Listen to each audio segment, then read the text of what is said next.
Welcome to episode 148 of Real Health Radio. You can find the links talked about as part of this episode at the show notes, which is www.7, so the word all spelled out, SEVEN health.com/148. Welcome to Real Health Radio. Health advice that's more than just about how you look. And here's your host, Chris Sandel.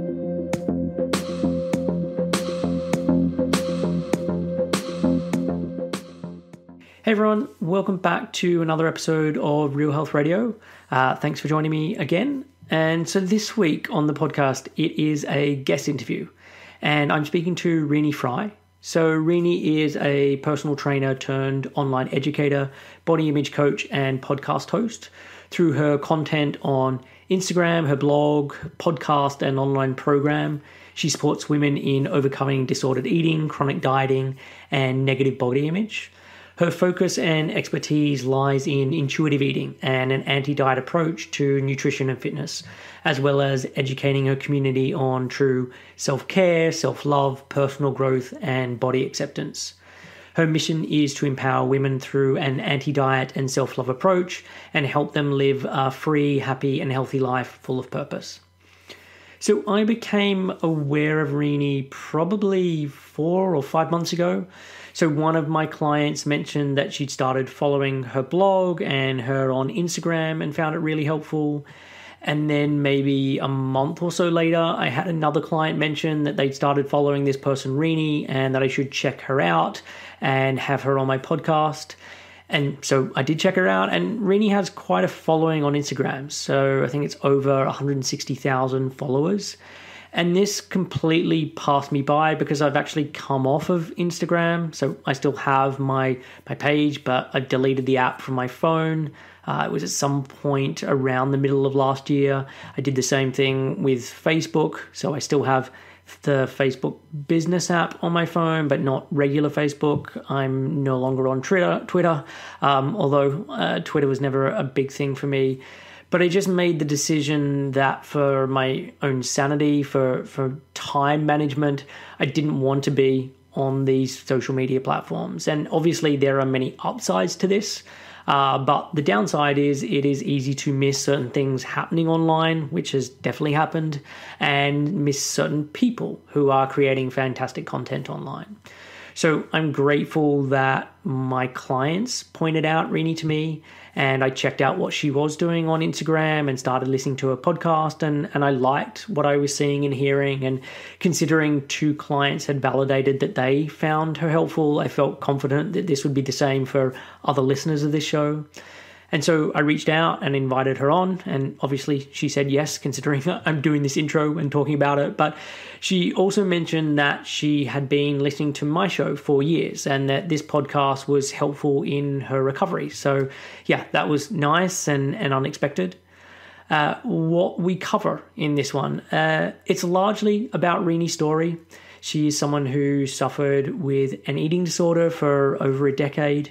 And this included a mix of restriction, binging, orthorexia, exercise addiction, making her way into physique training and personal training, and then her journey out the other side. So having that rock bottom moment, getting into therapy, repairing her relationship with food and with movement and crucially with her body. So working on body acceptance and self-worth and learning how to deal with her anxiety.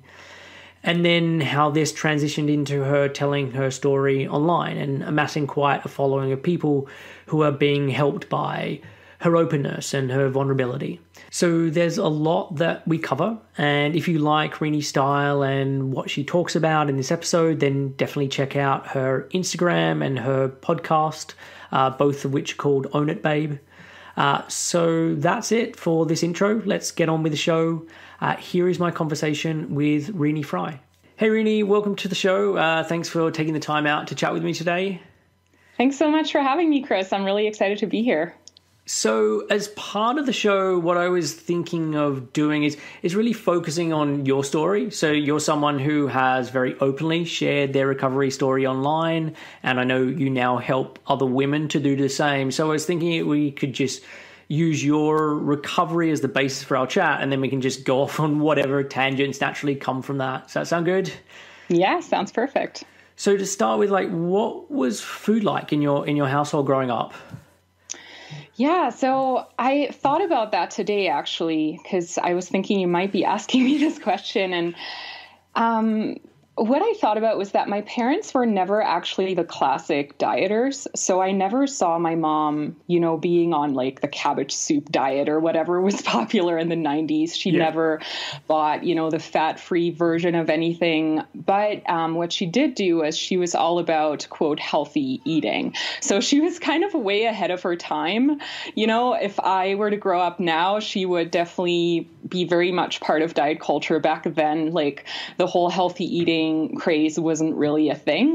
But that's kind of how I grew up. So I remember my mom like not letting us buy chocolate or have a lot of treats in the house, and always cooking fresh foods and having us eat salads and things like that, which is fine. But it did give me, just sort of the idea that eating treats isn't allowed. And, I remember visiting a friend of mine who was always allowed to have treats and, frozen pizza and things like that. And I remember visiting my friend and just being so excited about being allowed to eat chocolate and candy and eating frozen foods and things like that that we never had in the house.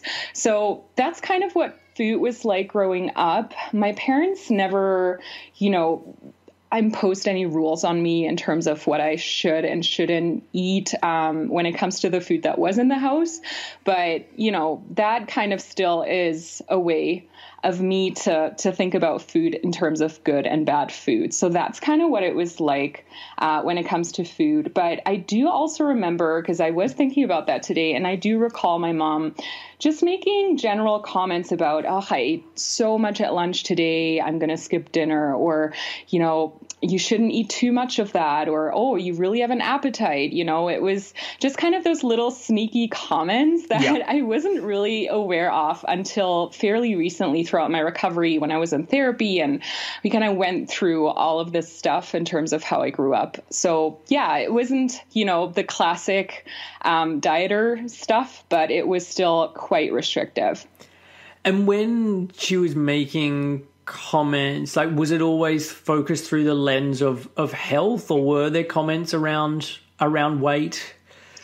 There was definitely comments around weight, not necessarily to me personally, but I do remember my parents are fat phobic. They don't really know it, but I do remember them making comments on some family members in terms of like, oh, she really gained weight, or, oh, she's really unhealthy. She's, her body changed so much and she should really watch what she eats and things like that. So, I think my parents are kind of not dieters, but they're all about everything in moderation, which for me now is still a very restrictive way of thinking when it comes to food. So they definitely made comments about weight. I also remember my dad commenting on my mom's weight every now and then whenever I remember her coming home from a girls' trip one time, and he was like, oh, you really enjoyed yourself. You packed on some weight. And, so it was those little sneaky comments. It wasn't a huge part of our lives, but because I'm a very sensitive person, I think I just kind of internalized all of these little things and created these rules for myself later down the road. And what about you in terms of movement? Like, were you a sporty kid? Were you an active kid? I was pretty active, and again, I was very sensitive to any comments that were made about other people's bodies as well as my own body. So I remember being a competitive swimmer when I was really young, probably like 8 years old or so, till I was about 12. And, I remember my brothers making comments on other people's bodies when they were swimmers, like, ooh, they have really broad shoulders, or, ooh, you shouldn't, if you continue to swim, you're going to get a very manly back. And just, again, those little comments like that, which actually got me to stop swimming competitively because I was just so afraid that, my body would change. So, I was active, but I was I was just very, very sensitive in terms of how my body would change just based on other people's comments. So, as I said, I was a swimmer and then I stopped and I kind of stopped being active for a little bit. And, once my eating disorder started and then progressed, I got back into exercise in a very extreme way. Yeah, which we will definitely chat about. Mm-hmm. So where did you grow up? I grew up in Germany. So my parents are first generation immigrants from Greece. So I kind of had those cultures clashing. Like my home was very traditionally Greek and religious. And then, everybody in school was German. So I was always the weird kid that stood out a little bit. I brought different food to school and, my parents didn't speak German very well. So I always tried to fit in really hard in school and always felt like I failed to do so, if that makes any sense. Yeah. And so what about, do you have siblings? What has their relationship with food been like? Yeah, I have 3 older siblings, so I'm the oldest one, and they're quite a bit older than me. So I never remembered them being dieters, but they definitely took on kind of what my parents always said in terms of bodies. So in terms of body weight, they made comments if people were in a larger body, negative comments, I should say. And, just we're very fat phobic and still are, unfortunately. That definitely influenced me as well. I was always very scared to put on weight. I was also compared to my sister. My sister is naturally very slender. So I was kind of the little chubby sister, at least from what I recall and remember. So, now that I talk about it, it's actually much worse than it was in my head. But yeah, there is definitely a lot of fat phobia in my family. Yeah. And so with all of that, like, do you then have a long history of dieting? Like, obviously it got bad later on, but when did that really start for you? It started around age 15 is when I remember going on my first diet. And did you want me to go deeper into that? Yeah, what kicked that off? Mm-hmm. So it was really just magazines. Back then, there was no social media. There was no Google. There was magazines and TV. So, growing up, seeing, thin, white, young women in movies, finding love and, being beautiful and perfect, and then seeing the same kind of portrayed in magazines. And that's where I came across the first diet that, was making all these promises about weight loss. And I was young, but I did make the connection that, okay, if I were slimmer, I would be more worthy, essentially. So that's when I went on my first diet.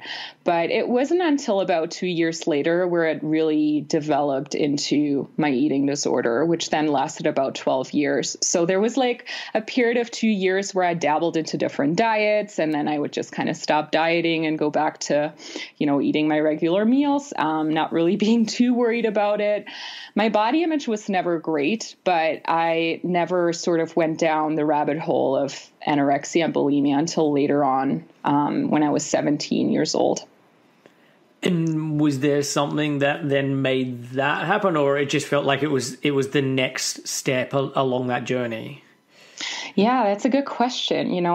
I'm not sure if there was one trigger point that just, made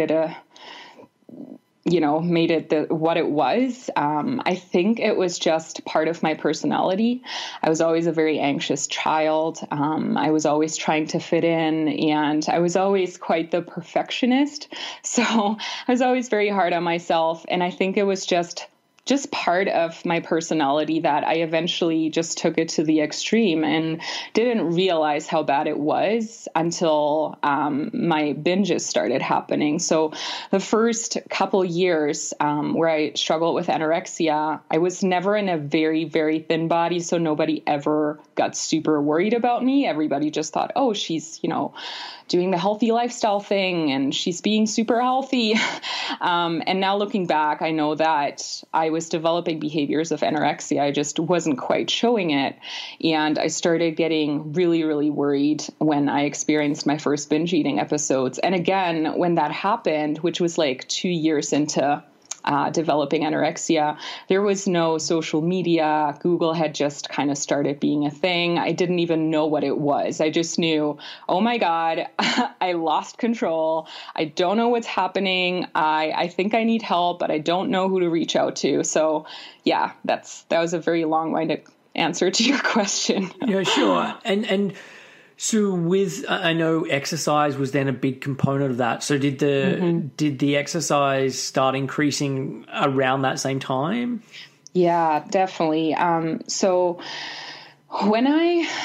my anorexia really kicked off with a juice cleanse, which, quick trigger warning here, which was like a very restrictive way of eating for 10 days. And then, I obsessively researched to figure out how to, quote, keep the weight off, which then sort of developed into me working out more and more until it became, 6 months down the road, me working out 3 hours a day. And needing those 3 hours to sort of feel accomplished for the day, and then trying to survive on as little food as possible because I was so scared of, quote, rebounding and putting all the weight back on. So it really just developed all at the same time. The exercise got more excessive, and so did the eating, and it kind of progressed from there. And with the exercise, was it always the same kind of thing? Because I know at some point you then really got into more of like the physique style of training. Was that how it started out? No, that really came later on, which I'm happy to talk about as well. But in the beginning, I'd always go to 2 spin classes in a row. I remember that. And then I would still do an hour of cardio and a little bit of weights, which would then kind of complete those 3 hours of exercise, which was very, very extreme. And the physique stuff came later on, which actually I thought at the time that it was part of my recovery. And I see that so much on Instagram these days, or on social media, where, people recover from an eating disorder, quote, and then they just get into that physique and the bodybuilding stuff. And they think to themselves, which I used to be guilty of, like, okay, now I'm eating more food. I'm just, eating clean, quote unquote, or taking care of myself. And, I stopped doing the cardio.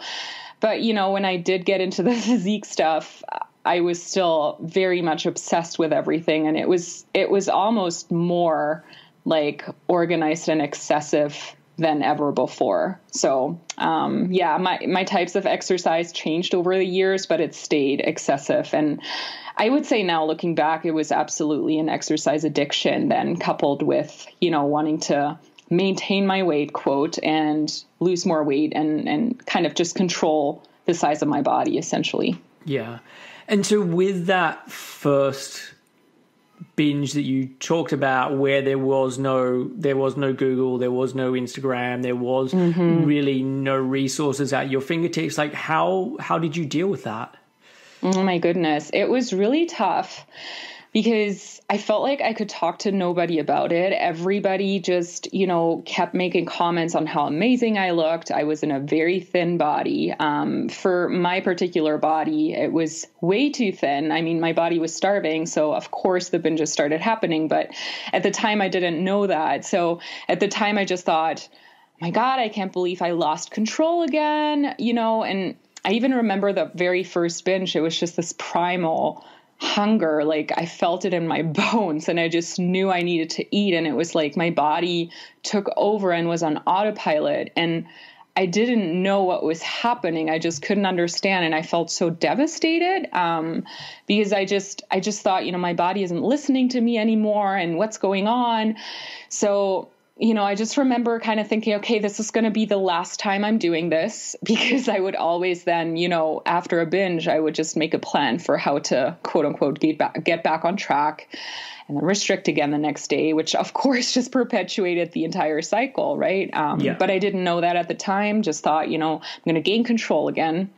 And then, the binge episodes started getting more and more frequent. At the beginning, it was like once in 3 months. Then it was once a month. Then it was every couple weeks. And then it was once a week. And then all of a sudden it was like every other day.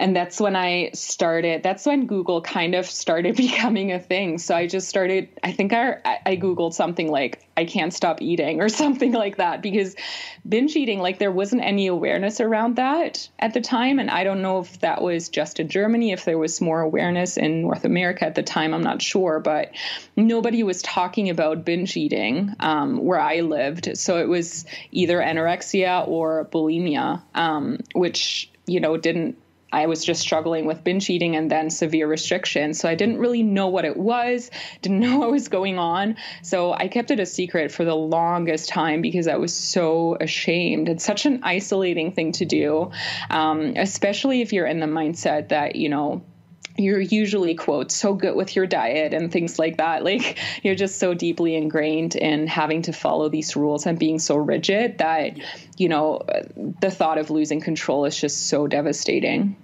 Totally. I mean, did it though get to a stage where it almost became normalized, where you were able to like rationalize, well, this just happens once a week, it's okay, and I just get on with things? Or it was always so kind of punishing to your ego when that would happen? It was always very punishing. I even remember, when I went to university, it got really bad. So like age 19 to 25 or so, it was really, really bad where, I would binge eat 3 days in a row. And then I would just eat almost nothing for 5 days because I was just so ashamed. And I just didn't want anybody to see me. And just, I kept thinking to myself, I need to get my weight under control before I see anybody. So I even remember like not being social at all, not really wanting to see anybody until I felt in control again around food. So I never actually normalized it in my head. It was always something I was trying desperately to overcome, but I was trying to overcome it doing all the wrong things, because, and I'm sure we'll get into that, but restriction is the root of binge eating in most cases. And it very much was the case for me. Yeah, I completely agree. I mean, you mentioned there about going to university. So what were you studying at university? So I didn't really know what I wanted to do after high school, which I think a big part of it was just my obsession with food and my body. Like there was no mental space or energy to really think about my future or what I want to do with my life. So I went to university to become a teacher, went there for a year. That year was probably one of the worst ones in terms of my eating disorder. My binge eating felt completely out of control. I didn't really make any friends there because, I either skipped classes if I binge ate the night before, or, I would go to university and then I would just rush home to binge. Like it was a really, really dark time in my life. After a year and a bit, I actually dropped out of school because I couldn't do it anymore. And I went traveling. So I spent a couple of years in Australia. That was back in 2010. So dropped out of school. I was like, I need to get away. I need to get this out of control. I need to just travel and meet new people. Went to Australia. I had a great time there, but my eating was still very, very much disordered in the 2 years that I was there. Once I came back, I enrolled into business school. So I got back to Europe, enrolled into business school. And even though in Australia, my eating disorder wasn't as bad because I was always sort of surrounded by people. I always had roommates. I kind of had to do it in secret. So it wasn't as severe. As soon as I came back home, it all started again. So, because I never actually did the work to heal my relationship to food, I never understood that my restrictive mindset and my restrictive behaviors were the problem. That's why the binges kept happening. It just started all over again when I came back. But I did end up finishing business school, even though my eating disorder was a huge part of my life. And so with the traveling component, did you think that would be the bit would just solve it for you? Like, I'll go to Australia, I'll have this new identity, I'll have these new experiences, and it'll all just kind of, melt away? Completely. That's exactly what I thought. I was so desperate. I thought, I've tried everything, even though I didn't, but I thought I had tried everything. At the time, I thought, I just need to restrict harder to get this out of control. Again, not the way to go at all. But I thought if I just escape my life here, I can maybe just gain control over this thing, over this secret of mine. And if I get a new start somewhere, maybe, you know, I'll leave all my past behind. And it did feel that way in the beginning in Australia, but then, you know, because I never dealt with it, it's just sort of creeped back in and was still a part of my life while I was there. Yeah. And I'm kind of flagging that a little bit because I know that's definitely been the case for clients that I've worked with and even some other guests I've had on the show have really talked about that feeling of, oh, if I could just get somewhere else, then it will all be different. And it very rarely, if ever, works that way. Oh, completely. It's a way to sort of run away from our problems, but they always catch up with us. I just actually talked about that in one of my latest pieces of content that I did it so many times during my eating disorder. I just wanted to move somewhere else to get a new start. So, you know, went to university, then went to Australia, came back, moved to Amsterdam to go to business school because I wanted a new start again. So I was trying to run away, but it always caught up with me. So you're totally right there. And did you have a point where you, I don't know, studied as a nutritionist or as a dietitian or as a personal trainer or one of the other sort of things that often people do when they're in the midst of an eating disorder? I definitely did. Yeah. So when I came to Canada, and I'm sure you know that because you're not from the UK originally either, right? No. But the visa issues are. Yeah. I've had my own visa issues over here. So yes, I can, I feel your pain. Yeah. So I sort of had some time to kill when I first came to Canada. I didn't have a work visa and that kind of stuff. So I did an online degree in nutrition and personal training. And at the time I thought, you know, because I was so interested in nutrition, which now I know is because I was restricting so much that my body just kept, you know, thinking about food because I needed to eat.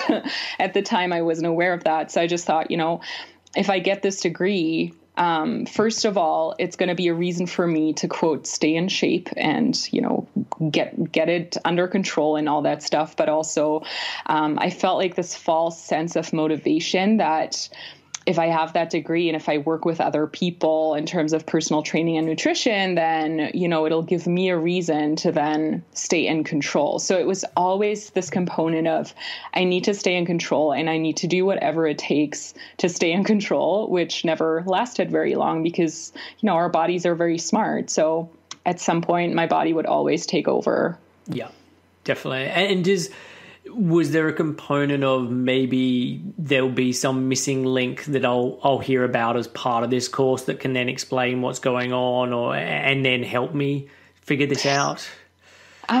So at that point I had started Googling and I kind of, you know, I didn't know why the binges were happening, but I did always Google things like what to do after a binge or how to regain control after a binge, or, you know, my Google search bar was just full of these things.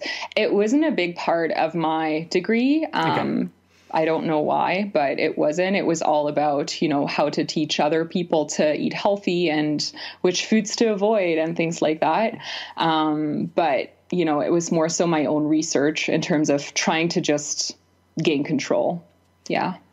And you said like earlier on that all of this was pretty secretive, but were there any concerns from family or friends, maybe as your body started changing more or as people, I don't know, had dinner with you and saw it was more of a struggle? Like, was there any red flags that people started asking you about? Yeah. So I remember my parents once making remarks when I had gotten very thin in the beginning of my eating disorder. After that, I didn't live with my parents anymore. So there wasn't any concerns there really. Plus I never got to a stage where I looked emaciated. So nobody ever got extremely worried. And, you know, people did make comments and they did make remarks if I'd always have the salad at dinner or if I would cancel dinner plans and if I would, you know, bring my own food in little Tupperware containers and stuff. But it was always more towards, wow, you're so disciplined. Wow, you take such great care of yourself, which then, of course, fueled me to keep going and get even more extreme. So, yeah. And so what was the point? Like, what was your breaking point? If there was like a specific incident where you're like, you know what, this needs to change and I need help here. Yeah. So as I mentioned earlier, when I was about 25, I really got into the whole bodybuilding world as a means to, I just wanted to control my binges. And I falsely thought that it would help me because I would have more structure in my day. And I say this with a lot of sarcasm now, but back then I was like, I have more structure and, I can eat all these foods and, I'll avoid the other foods, but my body will be well fed and, I can heal this way. And the first 6 months went really well, no binges. I was like, yes, finally, I have it under control. But then slowly, as my body was starving more and more and I started restricting more and more foods, the binges started happening again. So that was sort of my first attempt at recovery, which did not go well at all. That's why, I mentioned earlier that I see a lot of people sort of claiming that they're recovered, but they're actually just now obsessed with fitness and clean eating and things like that. So then again, binges started happening. It was still a secret. Like nobody knew, not even my husband knew at the time. And the breaking point of all breaking points happened when I had moved here to Canada. We had just gotten married and everything, and it was great. We were newlyweds, but I still had the secret, where I would binge eat whenever he was gone for work. So then, and that was my rock bottom moment. He was gone for work. Thought he was gone. I was in the middle of a binge eating episode, and you can picture like I was sitting on the kitchen floor. I was surrounded by all these empty pints of ice cream and like boxes of cereal and just, ready-made foods. And I was just sitting on the kitchen floor, just being in a complete breakdown. And my husband walked in on me. He came home early from a work trip to surprise me. So he was like, hey, I'm home. And, he saw me sitting there just being a complete mess. And he didn't know like what was happening. He looked so concerned and so confused. And he just wanted to help me. He just was so worried about me. And just seeing this look on his face and me, sitting there crying, I just sort of had that realization like, oh my God, what am I doing with my life? I can't keep doing this anymore. Why? Like, why is this happening? And at that point, I honestly thought he was going to leave me because that was just a secret I had held on to for 12 years. So I thought if anybody would ever find out, they would just think that, I'm not the person they thought I was. And, I started getting so paranoid. And so when he saw me, I was like, oh my God, he's going to leave me. But then he just sort of kneeled down and just said, hey, how can I help? What's going on? Do you want to talk about it? And that's when I knew I am safe enough to open up. So started sharing with him what had been happening in my life. And he then helped me get help and support. So that was in 2016. Wow. Okay. That's quite a way for someone to find out. Yeah. Oh my goodness. It was, but now looking back, I'm glad it happened because, and I always tell other people, you don't have to have a breaking point like I did. Yeah. But it's still, to reach out for help because you always deserve to reach out for help. But I think that for me, because I was such a perfectionist, it kind of had to happen in a very dramatic way for me to really have this realization, like, I can't do this to myself anymore. I need help. And now I'm with a person that I care deeply about and they care about my health too. So it was sort of coupled with that as well. That really gave me the last push to reach out for help. And so then what did the recovery journey look like from there? Yeah. So I went to the doctor the next day to get a referral to treatment. Long story short, I couldn't get into treatment. That was covered because my weight was not low enough, quote unquote, which was very devastating at the time because, I finally had gathered all my courage to get help and I wanted it and I was ready. And then I was declined. But I wasn't going to give up that time. I wasn't going to see that as a reason to return back to my old behaviors. I think it helped a lot that somebody knew. So, if somebody's listening right now that is going through anything like that, you don't have to share it with your partner or, you don't have to just reach out to somebody and share it. So it's not you carrying that secret on your own. I think that really helped me to not give up. Yeah. So then I applied for a different treatment, which was more geared towards anxiety, which I struggle with too.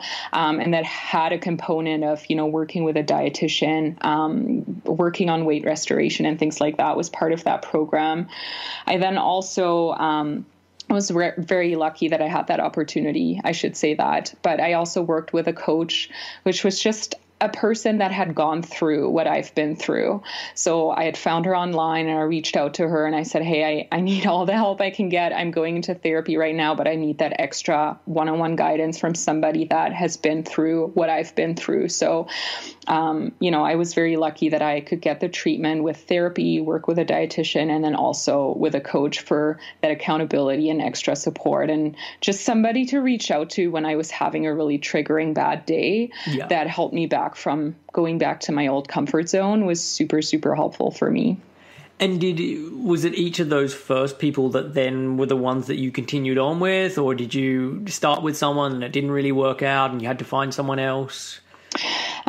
So the dietitian I worked with at the time was not a great fit. I'm going to say that. But because that treatment program I was in was covered, I wasn't allowed to be referred to another dietitian. So there was a lot of rules, unfortunately, because I couldn't afford to get private treatment or anything like that.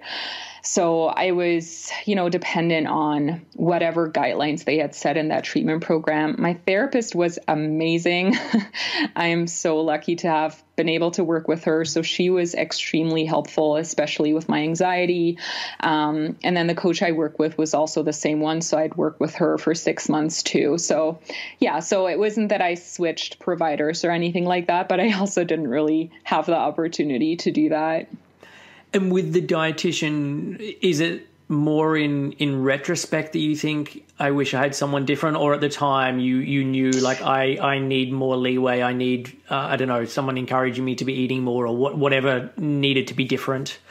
Yeah. So right in the beginning, I just didn't have a great feeling about it because the way she approached binge eating was that I should be avoiding sugar. And for me, if somebody would be telling me to avoid certain foods, that was a huge trigger for me to eventually, binge on it. So I knew, because I was working with my coach and I was working with my therapist, and she really taught me to, not just listen to every dietitian and really take everything they're saying with a grain of salt and apply it to my own life and see if I want to follow any rules that they're setting for me.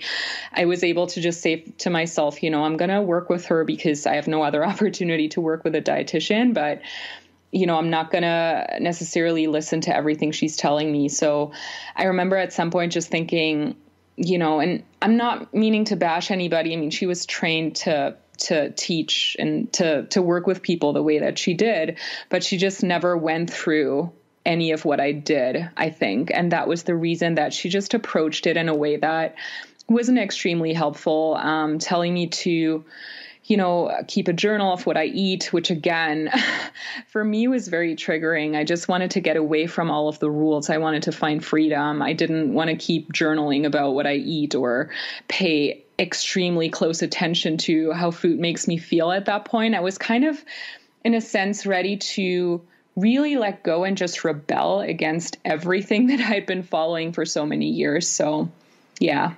Okay. And so what were the things, if you were to kind of chart through your recovery journey on the food side of things, what were the things that were most helpful for you as part of that recovery? So I think the most helpful thing for me was to understand diet culture more, to really learn to dissect messages that are portrayed as, quote, health advice, and understand that that is actually still a very restrictive way of eating. So I share this a lot. The first 6 months of my recovery, I was still in a stage where I was sort of recovered or sort of recovering, but not really, because I was still, eating paleo cookies and cooking grain-free versions of things. And, doing that to sort of just still control my weight, even though I had sort of made peace with, I'm going to gain some weight. I was still trying to control it. So the biggest learning experience was really taking in all the information that was out there that was going against diet culture and educating myself on, sugar isn't actually that bad and really understanding the research behind that and allowing for all foods. Like, the biggest thing I ever did for myself, which I encourage everybody to do, is to really learn to give yourself permission to eat all the foods and to eliminate any feelings of guilt, in order to normalize all the foods and to stop putting food on a pedestal. So, a big thing for me was to learn to allow myself to eat the real cookies and, the real sugar and the real chocolate and the real treats and not feeling guilty or ashamed for eating it, but simply just learning to taste it again, get joy and pleasure out of food. And learning that even the word balance is, I don't know.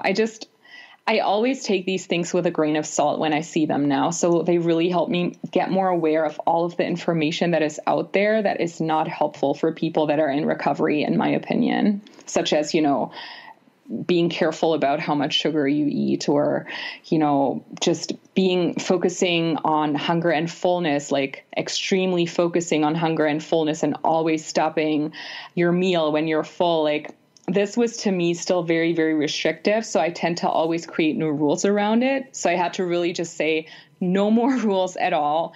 I'm going to eat whatever I want. And if that means that I'm going to be eating a lot of food for a little while, then that's the way it is. And that's exactly what happened.